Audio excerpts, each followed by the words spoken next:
Happy Friday, everybody. Welcome to Rumor and Innuendo. I'm your host, Robert Karpeles, and don't believe the lower third. That is not Dominic DeAngelo. That is his foul-mouthed, degenerate brother. Welcome to the show, Marcus. Thank you, Robert. I'm glad to be here. More than anything, glad to provide you with a co-host upgrade. I think is badly needed. Good to see Dominic. Too busy to have to do the show today.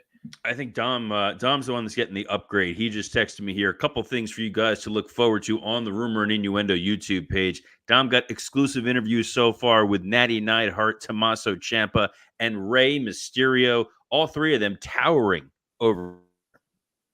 Man, good for even Rey Mysterio is towering over Dom. I would imagine so. It has to be, man. And Dominic was there talking to Natty when that fight broke out between AJ Styles and LA Knight. So, man, he's got his finger on the pulse. Oh, he was right there for that, wasn't he? Yeah, close by. And apparently in the footage of him with Natty, they both just kind of like stop what they're doing and take it all in.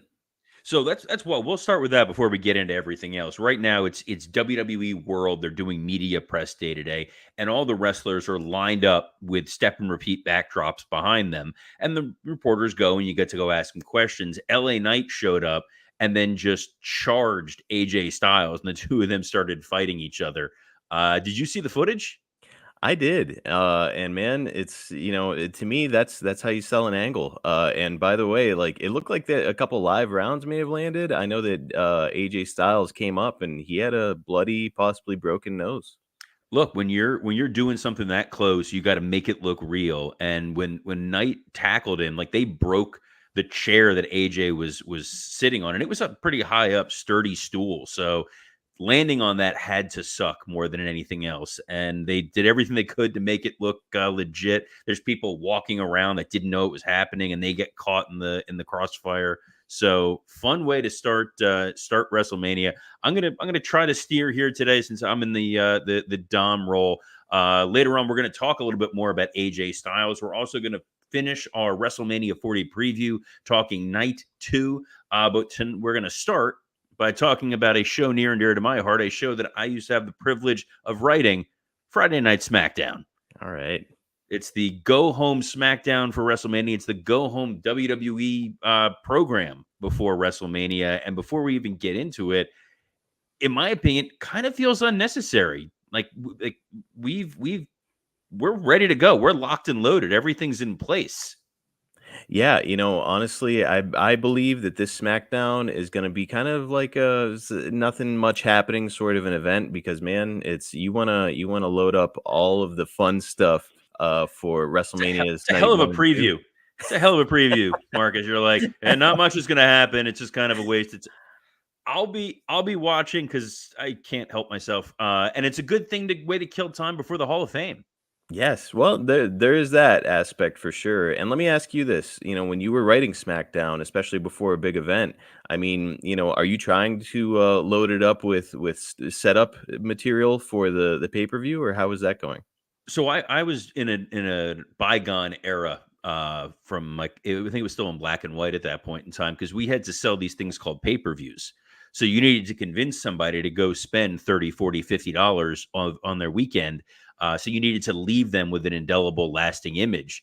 Here in 2024, most of us have Peacock, whether that's you're subscribing to it for the $5 a month it is. I have Xfinity. It comes with my Xfinity service for free. So I'm already, half in the bag for it. But you still want to leave people excited.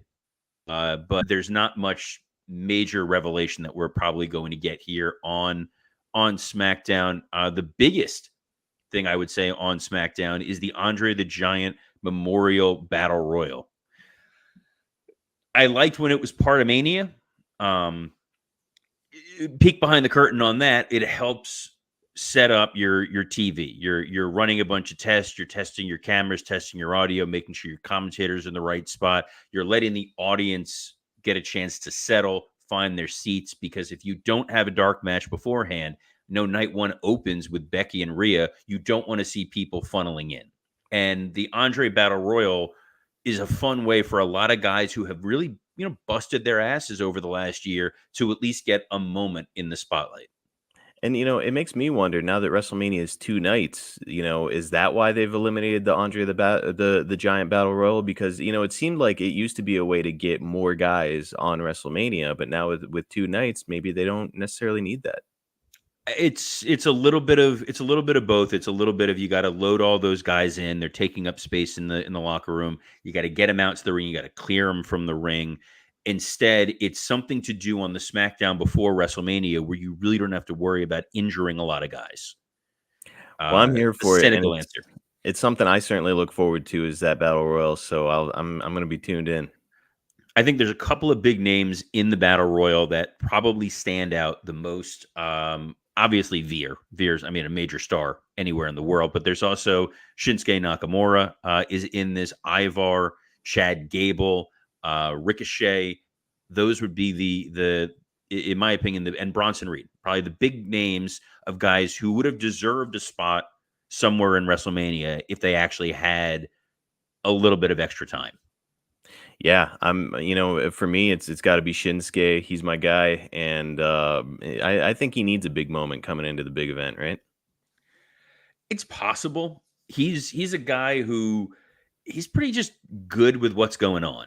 They want to use him as a mid card guy. He's going to go do that. They want to put him in the world title picture, which they did a couple months ago. He's going to be fine and be a professional. I think he's just happy not being in New Japan, taking those types of bumps. I think he is someone who has shown a path from working over there to working in the WWE and finding a level of success. I would think Ricochet is probably the guy who's going to pull this off. They seem to be putting a lot of momentum behind him of late, and he is someone who, if based on our potential predictions yesterday, if Gunther is successful in retaining, I'd love to see another Ricochet Gunther match. Oh man, I mean, the chemistry between the two of them, undeniable. So, hey man, I'm here for Ricochet pulling off the win. As long as whoever wins at the end of it, they get that trophy and then break the trophy. That's always how it's supposed to go, right? So you hate Andre the Giant, you hate the legacy of Andre, you want to see him besmirched.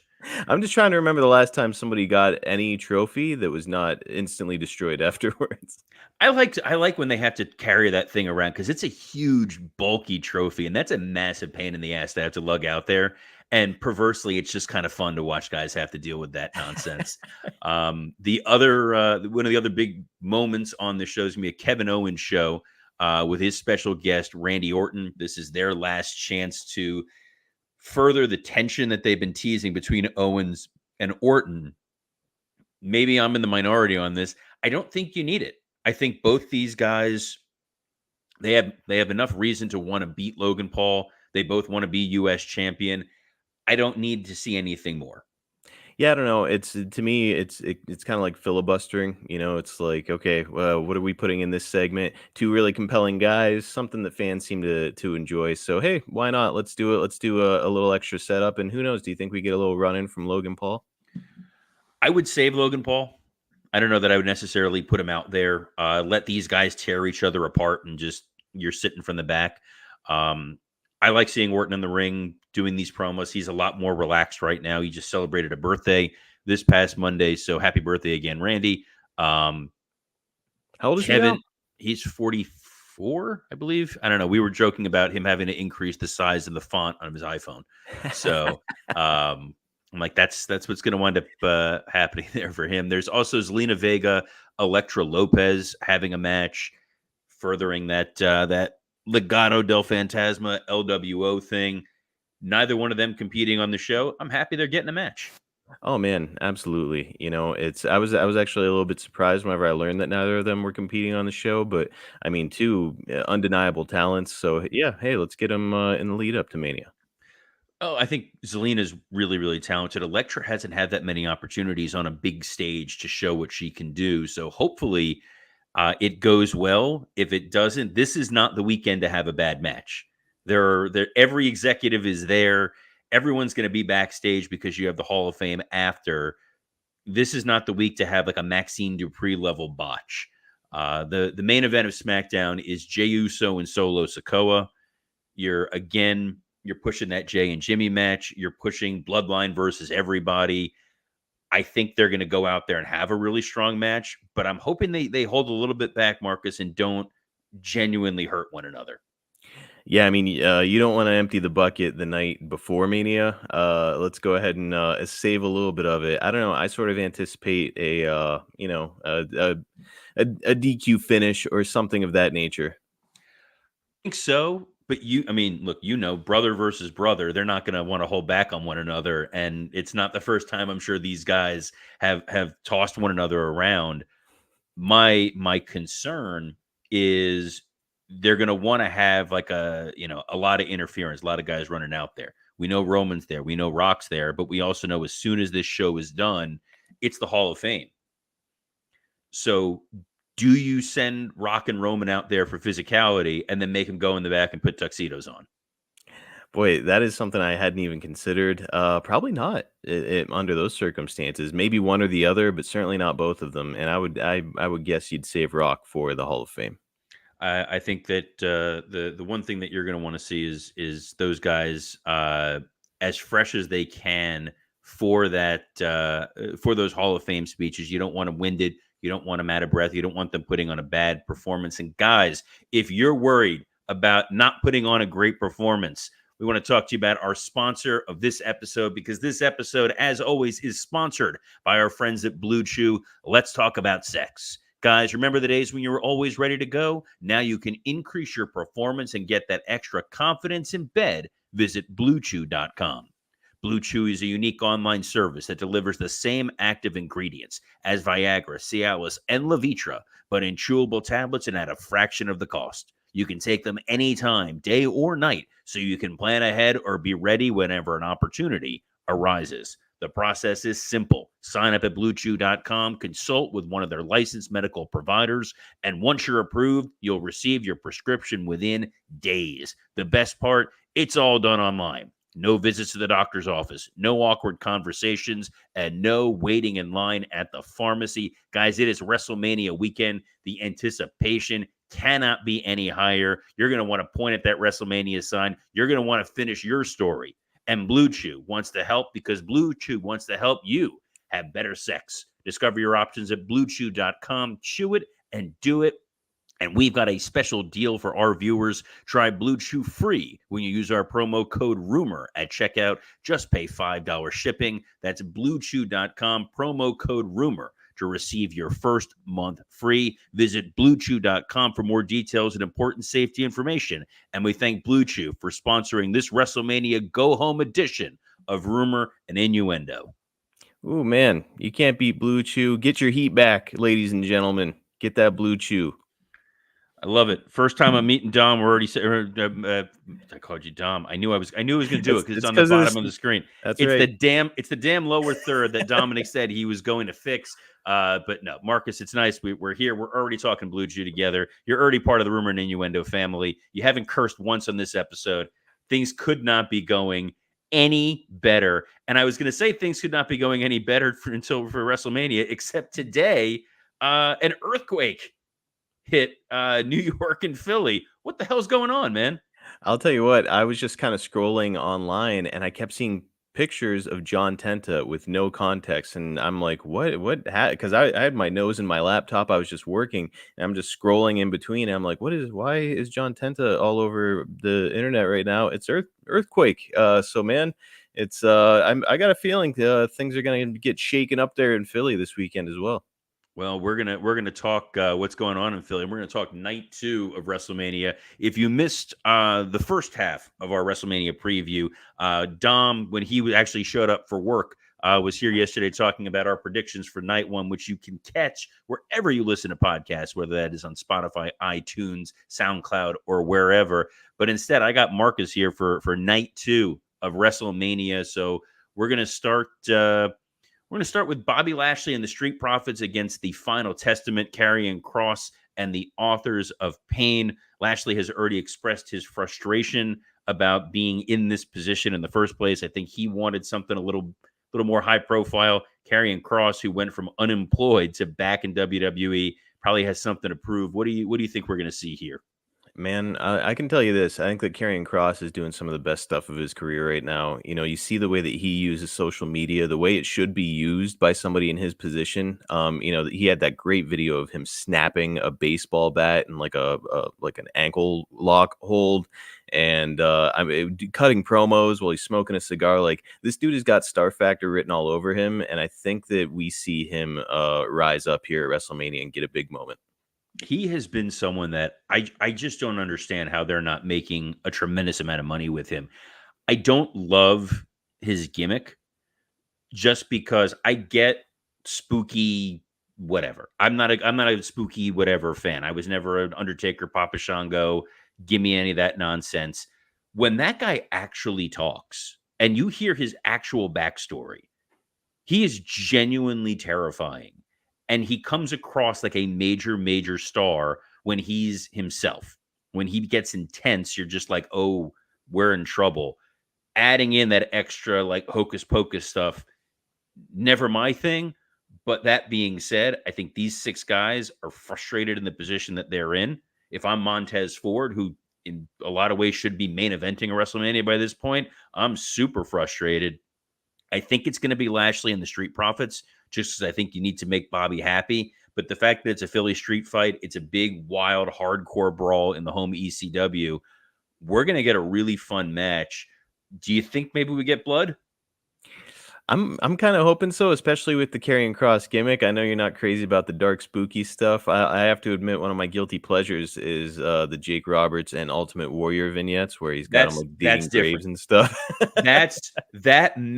Jake the Snake Roberts had such a way of being able to just mess with your brain as a kid.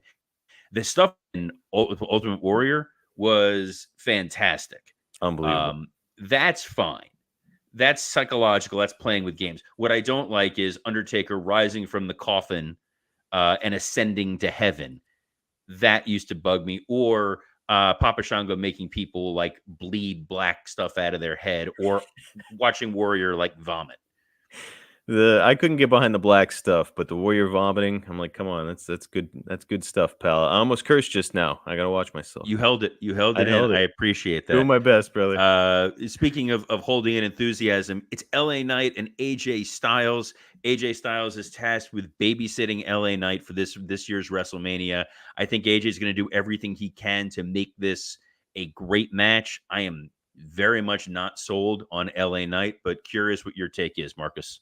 I'm with you. I think that AJ is gonna do everything within his power to shine LA Knight. And look, it's LA Knight he's a rising star. And if I'm AJ Styles, I don't want to win this match. I want to put him over so that because you kind of get heat when you beat a guy that's that red hot. So yeah, if I'm AJ, I'm like, hey, I'm gonna go out there and do my thing. But while doing my thing, I'm gonna make this guy look as good as humanly possible.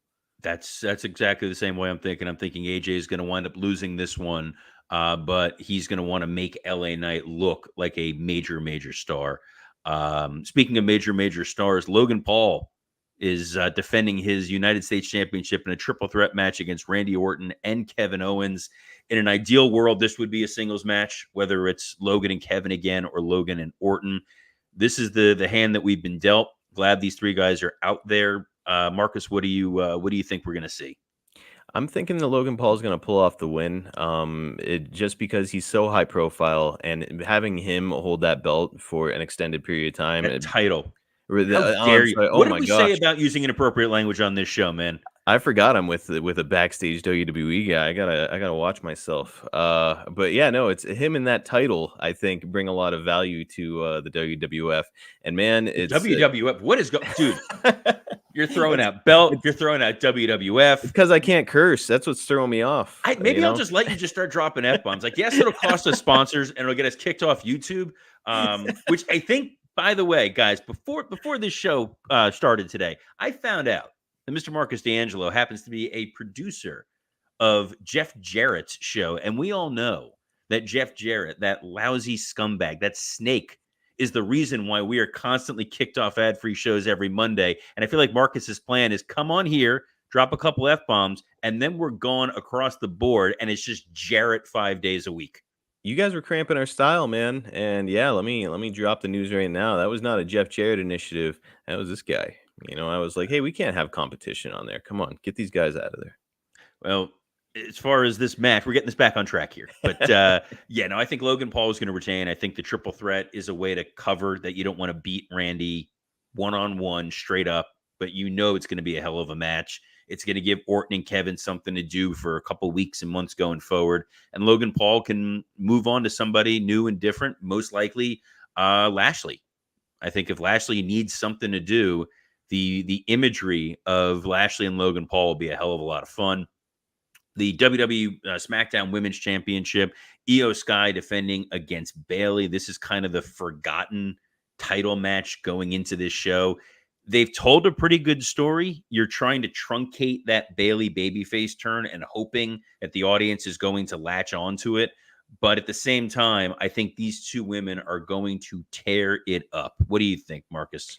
Yeah, as far as the finish is concerned, I think it's right on the verge of a coin flip. But there's zero question on the fact that these ladies are going to put on maybe a show-stealing performance. I think so. I would not be surprised if Io retained. I think there's a lot of strong challengers down the road for her, whether that is Bianca, whether that is Jade, whether that is a returning Charlotte Flair. Bayley as the champion would mean she's continuing her feud with Damage Control. And I think at Mania, they like to have sort of here's a decisive finish. Let's move on to something else going forward. Bayley retaining, there's no path for her to move on. I think there's a lot more of an opportunity for Io down the road and better contenders to beat her for the title. That leaves two matches left. Seth Rollins defending the World Heavyweight title against Drew McIntyre. CM Punk will be on commentary doing the Marcus DeAngelo role of trying not to curse while he's on air. What do you think we're going to see, Marcus? I think we're gonna see Punk get involved in some way, shape, or form. Of course, I mean he's there, and he and Drew McIntyre have been having their issue online, which seems to be pretty one sided. Drew McIntyre is really kind of dunking on him at every single turn. But yeah, CM Punk is going to get involved, and Seth Rollins is going to go ahead and retain that belt. This is where you're wrong. I think we're going to see a new champion. I do not see a situation in which Seth Rollins is retaining this title. Drew has way too much momentum, way too much heat. This is the time for him to get his win over Seth. Where I think the CM Punk wrinkle is going to come into effect is the fact that Punk is not going to stop Drew at any opportunity during the match, which is going to piss off Seth. But then after the match, he's got that arm brace on, that supposed injured arm. I think he's going to lay out Drew, opens the door for a Damian Priest Money in the Bank cash-in. All right. I mean, you may have turned my perspective on this. I was kind of picturing it almost like Drew has got so much heat right now and he's so red hot right now. It's like, why does he need the belt? I don't know that he needs it. He doesn't need a belt. He needs a title. Oh my goodness. Why does he need that title, Robert? Because it's been the all-consuming thing for him. But what I love about this story, what makes this so fun, and this is just, maybe this is the writer in me, this idea that Seth is so focused on the bloodline stuff and is not paying attention to Drew, and that's made Drew really upset. While at the same time, Drew is constantly focused on Punk and not Seth, and his lack of focus is what's going to cost him his title potentially seconds after he wins it. Oh man, the added perspective from a writing perspective on this belt situation, boys, gets me all sorts of excited.